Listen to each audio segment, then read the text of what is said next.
आज हम बात करेंगे परिसीमन डिलिमिटेशन 2026 का, जो बहुत ही महत्वपूर्ण है, विश्लेषण है और परीक्षा के हिसाब से बहुत बड़ा और इम्पोर्टेंट।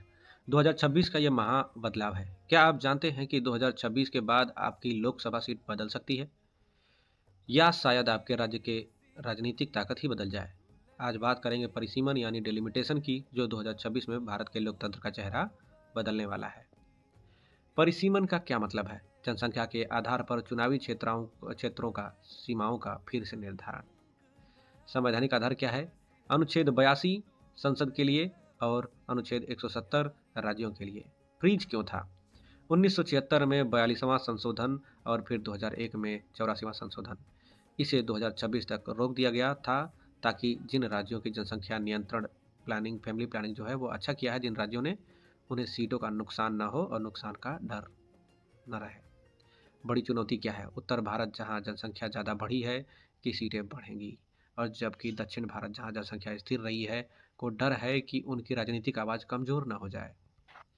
क्या हमें सीटों की संख्या बढ़ानी चाहिए? आयोग का मुख्य तथ्य: अध्यक्ष सुप्रीम कोर्ट का अवकाश प्राप्त न्यायाधीश होता है, और सदस्य मुख्य चुनाव आयुक्त और संबंधित राज्यों के चुनाव आयुक्त। शक्ति क्या है? इसके आदेश को किसी भी अदालत में चुनौती नहीं दी जा सकती। इतिहास में अब तक 4 बार गठित है ये: 1952, 1963, 1973 और 2002। संभावित बदलाव 2026 के बाद क्या क्या है?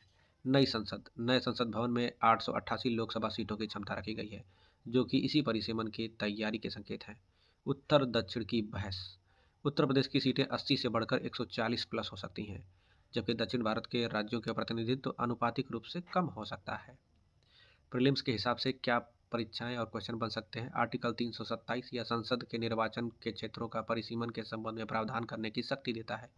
आयोग के साथ 10 सदस्य 5 लोकसभा और 5 विधानसभा से एसोसिएट सदस्य के रूप में जुड़ते हैं, लेकिन उन्हें वोट देने या रिपोर्ट पर हस्ताक्षर करने का अधिकार नहीं होता है। डेलिमिटेशन वर्सेस रीऑर्गेनाइजेशन: परिसीमन केवल सीमाएं बदलता है, जबकि पुनर्गठन नए राज्यों का निर्माण करता है। जैसे जम्मू कश्मीर का पुनर्गठन अधिनियम 2019 के तहत परिसीमन है।